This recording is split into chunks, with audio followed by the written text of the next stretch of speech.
Hey, what's happening? It's Monday. Happy Monday. We are at the end of January. Can you believe that?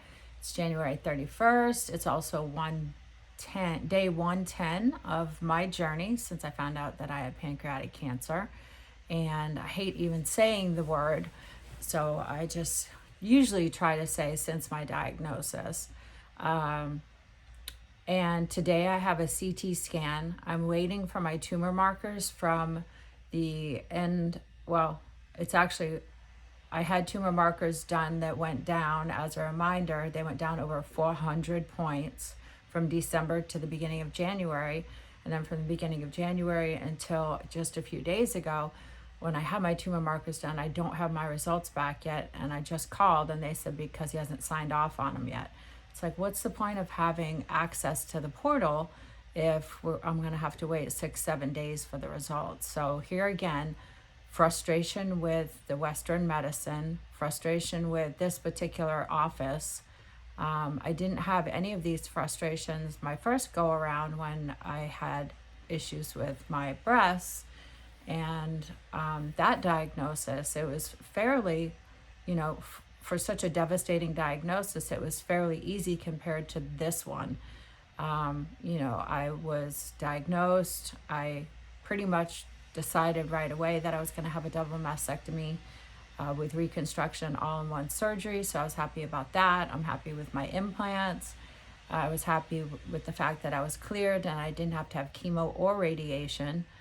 But what happens is cancer gets up, packs its bags, and moves to somewhere else in the body if nothing else has changed. So with me on this mission to be a radical remission, to be in radical remission, I have to keep up my diet. I have to keep up my positive attitude. There's my vision board back there that I still haven't finished yet, but the main things are on it.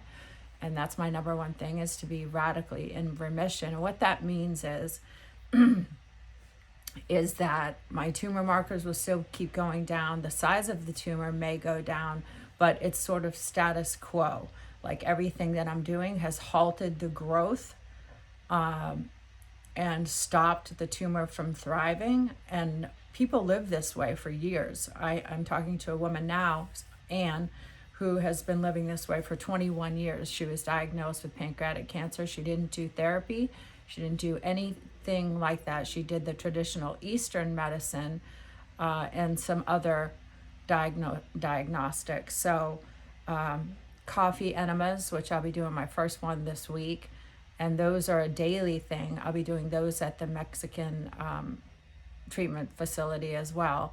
But if I read you the 4 pages, you'd be blown away by the amount of therapies that are actually available for cancer that aren't allowed in the United States, which is why I'm spending so much money. And thankfully, my GoFundMe is up to about half of the trip. And I think that's probably where it's going to stay. But I'm just so grateful that so many people contributed. And I just want to thank you if you're watching this, if you contributed to that, because that is about $28,000 that I won't have to pay, and then I'll pay the remaining, which is about $24,000. And I don't care if I have to be in debt on credit cards for a while. I can always make more money. I'm not working right now, but I can always make more money. When I get back from Mexico, I'm going to be doing a huge rebranding. And I'm going to be back in the swing of things, mostly working with sellers and some buyers. And I have a lot of plans lined up because I know I'm going to be feeling better. And I know I'm not going to have as many doctor's appointments. A lot of this stuff, is going to be led by me. So seeing the doctors or doing any kind of therapies in the clinic or in a clinic, it's all going to be done at home. And then I'll have 2 opportunities to go back to Mexico for checkups in the following year. So I'm really excited for that. Really excited. I feel good today. I got some green tea that I'm drinking.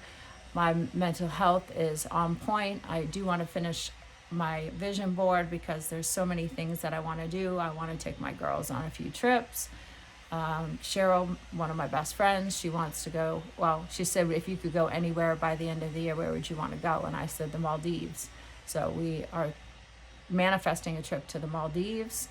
I can't decide if I want to take my girls more to a Caribbean place or if I want to take them to Europe. Either one is going to be, a pretty big trip and a pretty big expensive trip.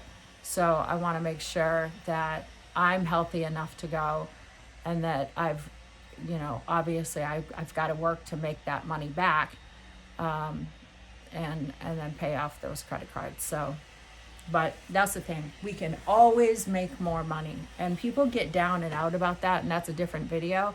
But they get down and out about bills that they need to pay and this and that. You can always make more money, especially nowadays. If you have a craft or anything that you're good at, or freelance or anything, you have the ability to make money. You have to just find it. I think people are just lazy and they don't search hard enough, and then they bitch and moan and complain that they're broke. Go work, go make money, get creative. I know that if I go out and I work my ass off, I can make $100,000 in probably 6 months. So I would encourage you to do that if you're stuck, or if you're feeling stuck, whether it be a sickness or mental health or whatever it is. Go out and be productive. Help somebody else, and then you will see your life turn around.